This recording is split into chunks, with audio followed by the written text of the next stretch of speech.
प्रदेश को पूरे देश के लोग उत्तम प्रदेश के नाम से जानते थे, विकासशील प्रदेश के नाम से जानते थे।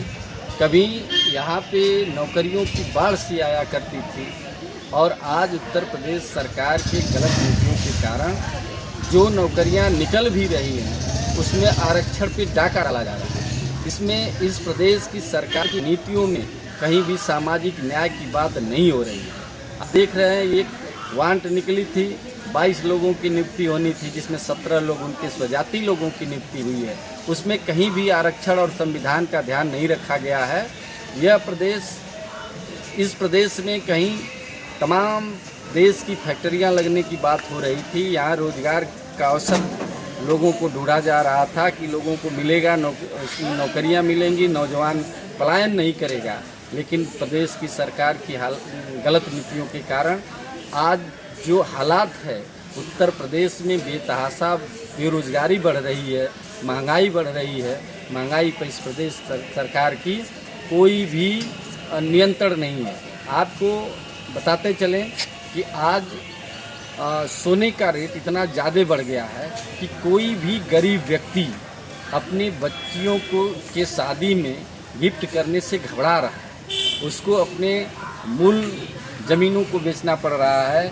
अपने तमाम पहले के जो एफडी वगैरह बैंकों में जो धन संचित किया गया था, उसको सजाने के लिए बच्चियों को एक प्रकार से विदाई के समय जो सोने चांदी के गहने दिए जाते थे, आज इतना महंगाई हो गई है कि लोग देने से उस नाम से घबराहट में है।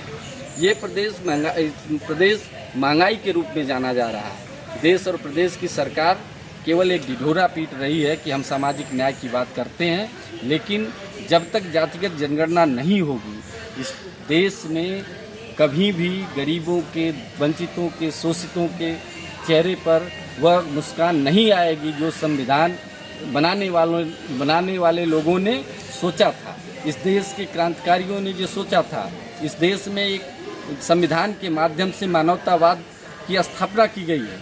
लेकिन यह प्रदेश की सरकार धर्मवाद के नाम पर लोगों को एक अफीम बांटने का काम कर रही है, धर्म के नाम पर लोगों को उलझाने का काम कर रही है। आज शिक्षा से लोगों का ध्यान भटकाने का काम कर रही है। इस प्रदेश में 27,000 विद्यालयों को बंद किया गया और वहीं 27,000 से अधिक कंपोजिट शराब की दुकानें स्थापित की गई। एक तरह से जब आप शिक्षा की बात करोगे और उसी गांव के विद्यालयों को बंद करके आप कंपोजिट शराब की दुकान खोलेंगे, तो निश्चित रूप से नौजवान भटकेगा और शिक्षा से दूर जाएगा। इस सरकार की प्लानिंग है कि गरीब के बच्चे जो सस्ते दर पे शिक्षा हासिल कर ले रहे थे, अगर इन विद्यालयों को बंद कर दिया जाएगा तो इनका मोह शिक्षा की तरफ से भंग हो जाएगा और न शिक्षा रहेगी, न गरीब आदमी नौकरी करेगा, न आरक्षण की बात करेगा, वह केवल धर्मवाद की बात करेगा।